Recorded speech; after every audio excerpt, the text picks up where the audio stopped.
Saat kamu lagi nyetir di jalanan, tiba-tiba truk semi-trailer 18 roda nyusul di belakangmu dan kamu harus pindah jalur. Kamu melihat ke spion, wah jaraknya cukup nggak ya?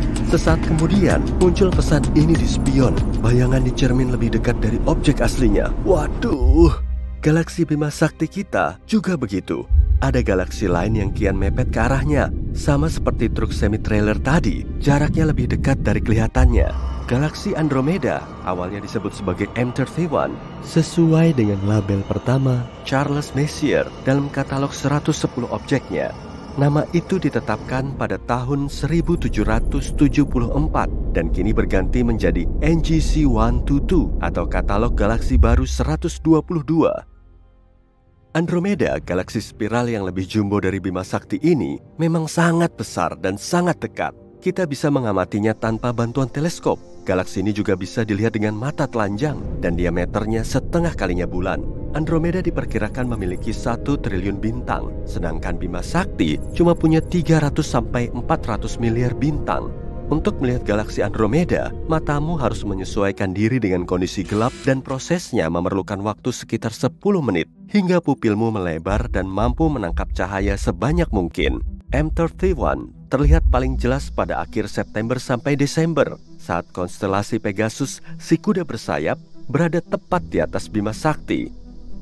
Kamu mau mengamatinya ya? Coba tarik garis lurus di konstelasi ini secara diagonal dari bintang di sudut bawah ke arah atas. Kemudian panjangin dikit hingga keluar kotak.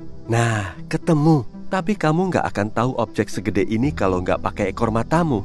Mengamatinya lurus dengan penglihatan sentral malah bikin galaksi ini kelihatan pudar. Jadi kamu perlu menggunakan penglihatan periferalmu supaya ukuran Andromeda kelihatan lebih besar. Penglihatan periferal atau ekor mata bikin matamu lebih sensitif terhadap cahaya di malam hari, tapi tanpa warna. Para pelaut juga telah menerapkan penglihatan periferal selama berabad-abad untuk mengamati cahaya samar di tengah laut dan di darat. Aristoteles menggunakan penglihatan periferal untuk mengamati gugus bintang M41 di Canis Major, seperti yang dijelaskan dalam bukunya Meteorologica.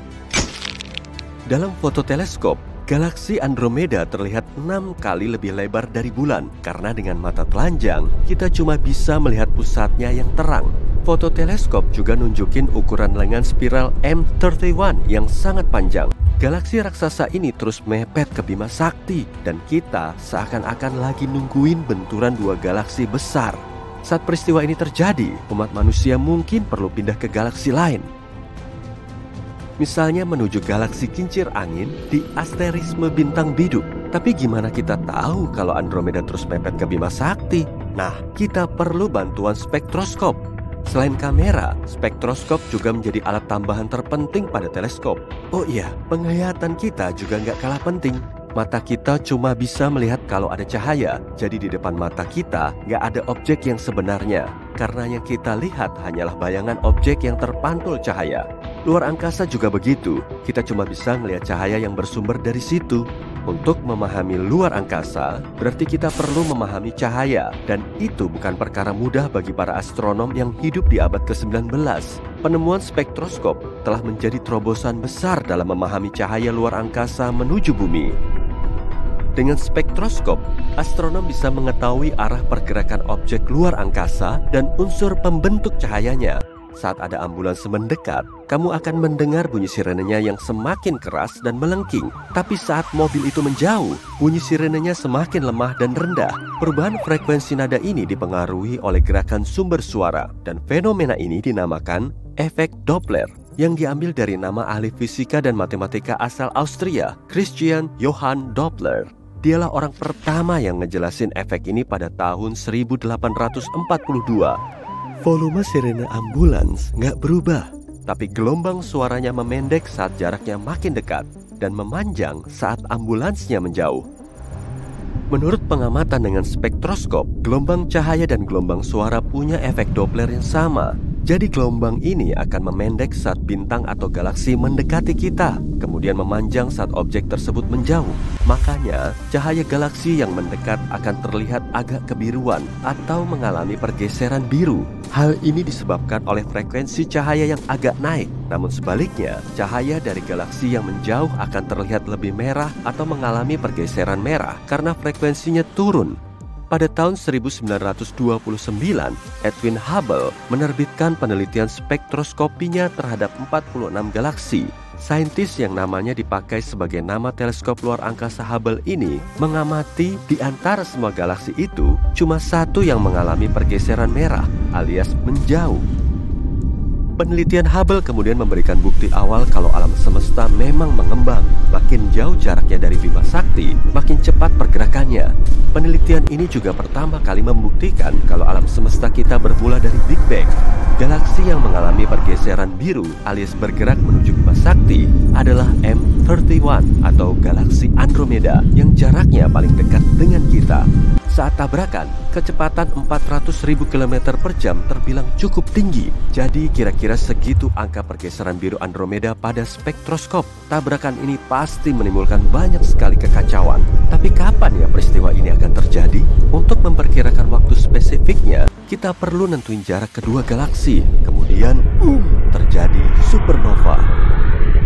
Supernova tipe 1A dikenal sebagai lilin standar. Sama seperti lilin yang terlihat terang, supernova tipe 1A juga bersinar terang, tapi intensitasnya berkali-kali lipat. Supernova tipe 1A muncul saat katai putih runtuh oleh tekanan semua gas yang tertarik oleh gravitasi bintang tetangga. Dengan mengamati Andromeda dan mengukur kecerahan supernovanya, kita bisa menghitung jaraknya. Menurut hukum kuadrat terbalik, intensitas redup cahaya berbanding terbalik dengan kuadrat jarak. Maka, jarak tersebut bisa dihitung dengan membandingkan kecerahan supernova di galaksi Andromeda dan kecerahan mutlaknya. Didapatlah angka 2,5 juta tahun cahaya sebagai perkiraan jarak. Jarak 1 tahun cahaya kurang lebih 9,5 triliun kilometer dan jarak Andromeda 2,5 juta tahun cahaya. Meski Andromeda terus mendekat dengan kecepatan sekitar 400.000 km per jam, jeda waktunya sekitar 4 miliar tahun sebelum tabrakan. Jadi masih ada cukup waktu kalau kamu mau santuy sebentar sebelum mulai packing. Nah, kalau kita melihat galaksi Andromeda seperti 2,5 juta tahun yang lalu, selagi bergerak mendekati Bima Sakti, ukurannya udah berapa besar ya? Mungkin sebesar truk semi-trailer di kaca spion tadi. Memangnya kita beneran masih punya waktu 4 miliar tahun sebelum kedua galaksi ini bertabrakan? Ada beberapa faktor lain yang perlu dipertimbangkan. Galaksi kecil yang terhubung ke Bima Sakti dan Andromeda lewat gravitasi akan ditelan oleh galaksi inang. Apalagi distribusi massa miring akan terbentuk sehingga tabrakan Bima Sakti dan Andromeda juga akan terpengaruh. Sebagian ilmuwan memperkirakan gak akan ada tabrakan langsung, tapi cuma nyerempet. Kemudian terbentuk halo di masing-masing galaksi. Proyek Amiga telah mendeteksi halo bintang dan gas di sekitar Andromeda. Dengan teleskop luar angkasa Hubble, para peneliti bisa mengamati cahaya dari kuasar terang dan jauh ini mulai terserap oleh gas di sekitar Andromeda. Lihat aja hasilnya, M31 berada di tengah.